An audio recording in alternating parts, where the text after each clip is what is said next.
Gosta de estar bem informado? Apenas por tempo limitado temos uma oferta especial. Todos os conteúdos Observador com 52% de desconto. Ler as notícias que importam, ao minuto, artigos de opinião sem restrições ou acesso antecipado aos Podcast Plus e muitos mais benefícios. Tire a prova dos 9 e descubra as nossas ofertas. Flash Sale Observador. Mais benefícios, metade do preço. Assine agora em observador.pt por 1 ano com 52% de desconto. Esta é a história do dia da Rádio Observador. Que remédio para o INEM? Vamos apresentar um plano muito brevemente para resolver esse problema. Estamos empenhadíssimos nisso. Como estamos empenhados em aprofundar, esclarecer, investigar tudo aquilo que foi ou que possa ter sido um mau funcionamento. A 14 de novembro, em Castelo Branco, o Primeiro-Ministro deixava a garantia que os problemas do INEM vão ser resolvidos. Há, pelo menos, promessa de um plano. Nestas mesmas declarações, neste caso registadas pela TVI, Luís Montenegro tenta desvalorizar a polémica, referindo que há, e citamos, um país que pulula todos os dias, apesar dos problemas do INEM que são graves. Fim de citação. A desvalorização do problema não alivia a falta de confiança num sistema de emergência que pode ter falhado de forma fatal numa dezena de casos. A ligação entre a demora na assistência e a morte de 11 pessoas não passa por agora de uma suspeita, que ainda não foi confirmada, mas a suspeita e os problemas existem. E é sobre a forma de atacar estes problemas que vou conversar com o jornalista da secção de Sociedade do Observador, Tiago Queiro, que acompanha a área da saúde. Eu sou o Ricardo Conceição e esta é a história do dia de quinta-feira, 21 de novembro. Bem-vindo, Tiago. Olá, Ricardo. Tiago, a confiança dos cidadãos foi abalada pelas notícias de mortes que podem ou não estar associadas ao atraso ou mesmo ao não atendimento da linha de emergência, o 112, e depois, em cima disto tudo, ainda temos a forma como o INEM está a funcionar. Ora, felizmente, eu digo mesmo isto, felizmente estamos habituados a confiar nos serviços de emergência. Não só que alguém atenda ao telefone, como virá socorro se necessitarmos disso. Perante isto e perante esta desconfiança dos cidadãos no INEM e no sistema, o Governo anunciou que tinha um plano, e acho que estou a citar bem, para refundar o INEM. Já há plano? Ou pelo menos que eu iria criar. Ainda não há nenhum plano para refundar o INEM. O Ministério da Saúde está a trabalhar nesse plano, que vai ser apresentado a muito curto prazo, com respostas para os problemas mais urgentes do INEM. Para além disto, a Ministra da Saúde já tinha anunciado em julho que iria ser nomeada uma comissão técnica independente para estudar o INEM e propor mudanças de fundo no Instituto. No entanto, na semana passada, Ana Paula Martins disse que essa comissão só deverá ser apresentada quando estiver escolhido o novo presidente do INEM. Portanto, há agora um concurso a decorrer na CRESAP, que deverá estar concluído até ao final do mês.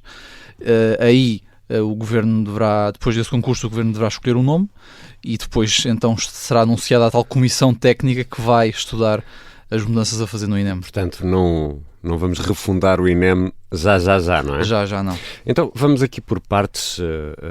Vamos primeiro, talvez, aos sintomas e depois ao diagnóstico e à terapêutica necessária para recuperar ou para refundar o INEM. Nesta altura, Tiago, o INEM é responsável pelo socorro em caso de emergência médica. É esta o principal atributo ou a principal função do INEM. Sim, embora o INEM responda neste momento por menos de 20% do socorro inicial. Menos de 20%? Menos de 20% do socorro inicial em casos de emergência médica. A esmagadora maioria do socorro é assegurada pelos bombeiros e pela Cruz Vermelha Portuguesa, que transportam os doentes para o hospital em casos menos graves, ou então recorrem a meios diferenciados do INEM em casos mais críticos, em que seja necessário, por exemplo, dar um suporte imediato de vida, por exemplo, à pessoa que está a necessitar de socorro. Então, o diabo seja cego, surdo e mudo, até vou bater na mesa. Se eu por acaso tropeçar aqui e for preciso levar-me aqui ao Hospital Santa Maria, que talvez seja o mais perto da redação do Observador, e for preciso chamar uma ambulância, é possível que essa ambulância seja dos bombeiros e não uma ambulância do INEM, é isso que estás a explicar? Muito provavelmente será mesmo dos bombeiros, se a queda não for muito grave. Esperemos que não, que eu recupere depressa. Mas isso, Tiago, leva-me aqui a um parênteses, porque isso que acabaste de explicar deita por terra, penso eu, aquela acusação que foi feita pelo secretário-geral do PS, Pedro Nuno Santos, que disse que o governo estava a querer privatizar a assistência, o INEM queria privatizar o serviço. Segundo o que estás a explicar, se o INEM só faz 20% deste tipo de socorro, na prática, e se a outra parte é feita por bombeiros e Cruz Vermelha, quer dizer que na prática este serviço já está quase privatizado, podemos dizer isto? Exato. É uma acusação de Pedro Nuno Santos que não faz grande sentido, porque de facto o INEM tem protocolos com corporações de bombeiros desde que nasceu, nos anos 80, há bastante tempo, e portanto está em grande parte privatizado, digamos assim, desde a sua fundação, e só poderá ser assim, uma vez que o INEM não tem capacidade, com pouco mais de 1000 trabalhadores, que é o quadro que tem neste momento, de responder atempadamente à emergência em todo o país. Para se ter uma ideia, são atendidas cerca de 4000 chamadas por dia. E o mesmo, falavas do socorro, mas o mesmo se poderá dizer em relação à formação, porque o INEM tem vindo a estabelecer parcerias com várias entidades, nomeadamente com hospitais, para assegurar a formação dos seus profissionais em áreas como o suporte avançado de vida ou a desfibrilação. Tiago, vou aproveitar essa deixa para te perguntar se há ou não meios humanos suficientes no INEM. Não há meios humanos suficientes no INEM. Neste momento faltam cerca de 700 técnicos de emergências pré-hospitalar, segundo o sindicato. São pessoas que, para além de assegurarem os CODUs, os chamados Centros de Orientação de Doentes Urgentes, onde são recebidas as chamadas de emergência, e prestam também... Deixa-me só fazer aqui um parênteses, porque num episódio em que falámos do INEM com o médico Nelson Olim, explicamos na prática como é que tudo isto funciona, como é que funciona o sistema de emergência, falamos nos CODU, desculpa, Tiago, interrompi-te. Não faz mal. Pronto, são profissionais que, para além de assegurarem os CODUs, prestam também socorro à população, portanto tem que se dividir entre essas duas funções. Mas não é só a carência de técnicos que afeta o INEM, também há muito poucos médicos no INEM. O INEM tem pouco mais de 10 médicos nos seus quadros. 10 médicos? 10 médicos. E depende... Isso em todo o país? Em todo o país. Porque o INEM depende dos hospitais para garantir que as VMER, os carros do INEM... São aqueles carros amarelos que nós vemos, as viaturas rápidas, não é? Prestam um socorro mais diferenciado. São os hospitais que têm que garantir que o médico que opera esse carro está lá, pode garantir esse serviço. Portanto, os médicos fazem parte do quadro dos hospitais e não do INEM. E portanto, muitas VMER às vezes ficam inoperacionais porque não tem médico. Porque não tem médico e o INEM não pode fazer nada quanto a isso. Porque ao nível local, lembro-me, por exemplo, do caso de Évora, em que a VMER esteve parada, não é? Porque não havia médico. E, portanto, isso pode ser uma das alterações a fazer agora quando for apresentado o plano para refundar o INEM.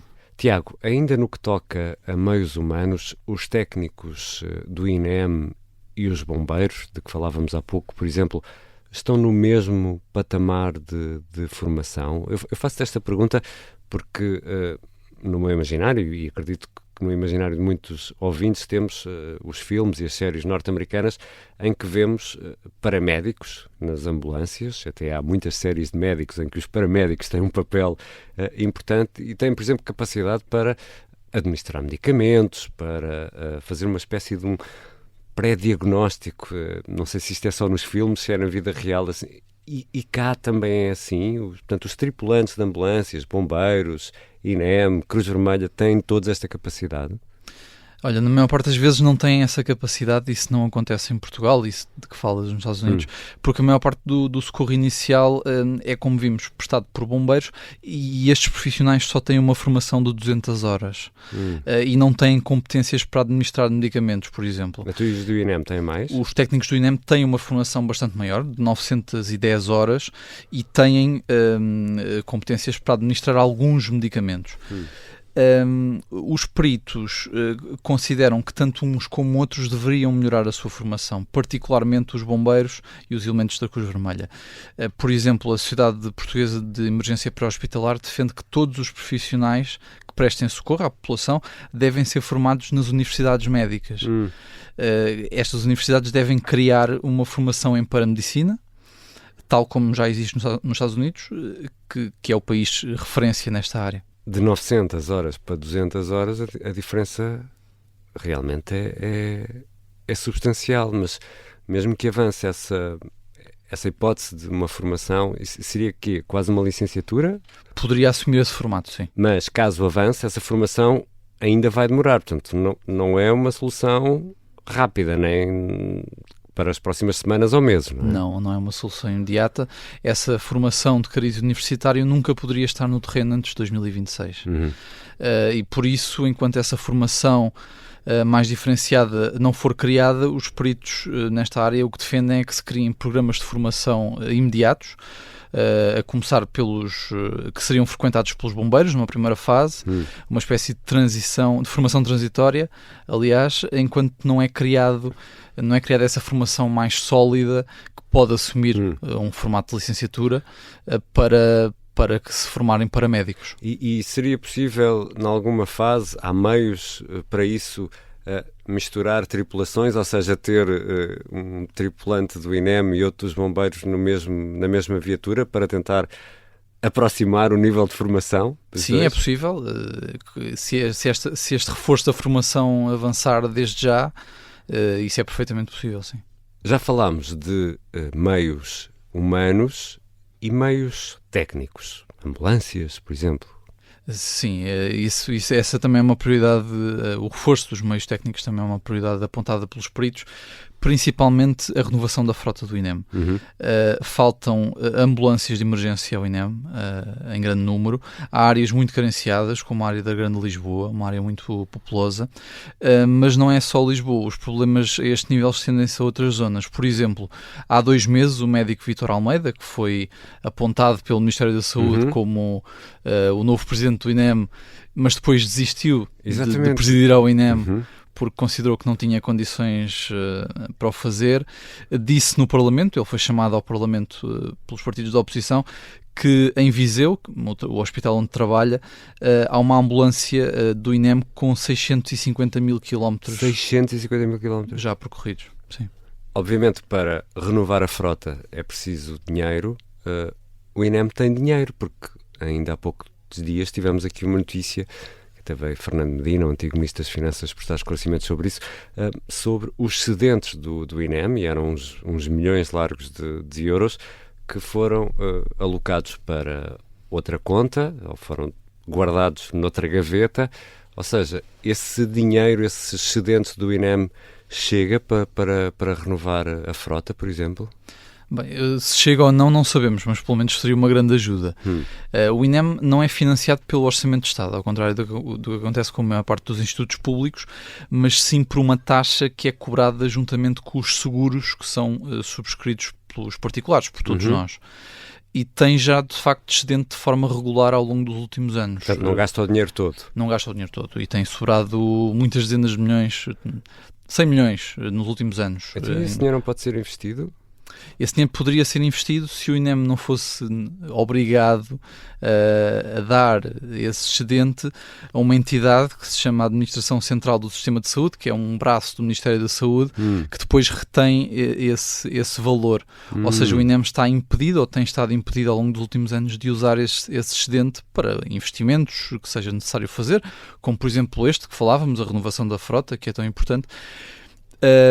Mas este procedimento de entregar o excedente ao Ministério da Saúde vai terminar, ao que tudo indica, porque este governo da AD já se comprometeu a acabar com esse procedimento. E o INEM também tem helicópteros ao serviço. Pode haver aqui, por exemplo, também uma ajuda da Força Aérea. A Força Aérea tem um papel fundamental, por exemplo, nas ilhas, no transporte de doentes, de grávidas. A Força Aérea também pode dar aqui uma ajuda, ou não?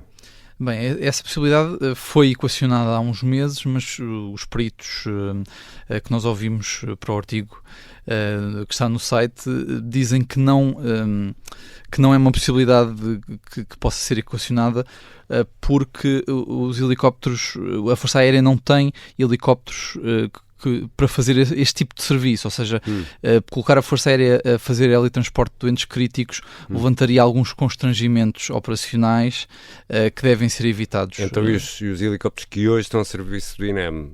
Chega? Vai ser preciso mais? O que a Ministra se comprometeu já a fazer foi renovar a prestação de serviço dos 4 helicópteros que hoje estão ao serviço do INEM e para isso será lançado até ao final do ano um concurso público internacional.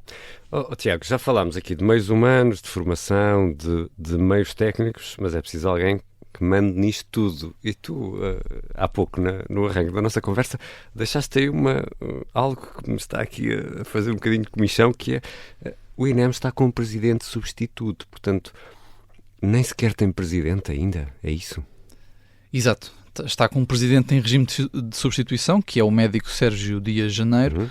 Que é militar. Que é militar também, exatamente. A Comissão de Serviço Temporário de 60 dias até já foi ultrapassada. E ainda estamos à espera do concurso. A CRESAP só abriu o concurso há 5 dias, portanto agora os candidatos têm mais 10 dias úteis para poderem apresentar as candidaturas e, portanto, esse é um aspecto que tem que ser clarificado o mais rapidamente possível. Depois, a nível da organização interna do INEM, também há outros problemas a resolver, não é só esse. Desde logo, o número de elementos do Conselho Diretivo. O INEM é o único instituto público com apenas 2 elementos no Conselho Diretivo. Isso provoca vários constrangimentos, impede, por exemplo, que a administração possa gozar férias em plenitude, porque há sempre decisões que têm de ser tomadas pelo Conselho Diretivo, como é compreensível. E têm que ser tomadas pelos 2. Exatamente. Portanto, o Presidente ou o Vogal não podem sozinhos tomar uma decisão que seja válida. E, portanto, este é um problema a resolver. Depois, o INEM tem também falta de autonomia para a contratação de pessoal e de equipamentos. E que é também um problema muito antigo que ainda não foi resolvido e que daria outra capacidade operacional ao INEM. E também ainda há a questão dos vencimentos dos dirigentes. Os dirigentes do INEM têm um vencimento que é inferior ao de outros dirigentes de instituições da saúde. Como, por exemplo, a Direção Executiva do SNS, o Infarmed, e, portanto, resolver também esta questão dos vencimentos poderia tornar mais atrativo o INEM. Portanto, a questão dos vencimentos é transversal ao INEM. Exatamente. Não atrai muita gente. Não, tanto na base, nos técnicos, como no topo. E para já, e o que levamos desta conversa, Tiago, é que vamos ter de esperar pelo tal plano da refundação, é isso? Exatamente, e provavelmente mais algumas semanas. Obrigado, Tiago. Obrigado, Ricardo. Tiago Queiro é jornalista da secção de Sociedade do Observador e acompanha habitualmente a área da saúde. Esta foi a história do dia. A sonoplastia é do Artur Costa, a música do genérico do João Ribeiro. Eu sou o Ricardo Conceição. Até amanhã.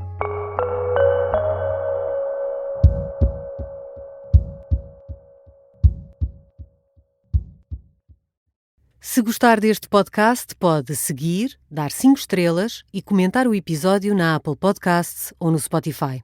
Pode também subscrever e gostar no YouTube. Assim recebe uma notificação sempre que houver um novo episódio.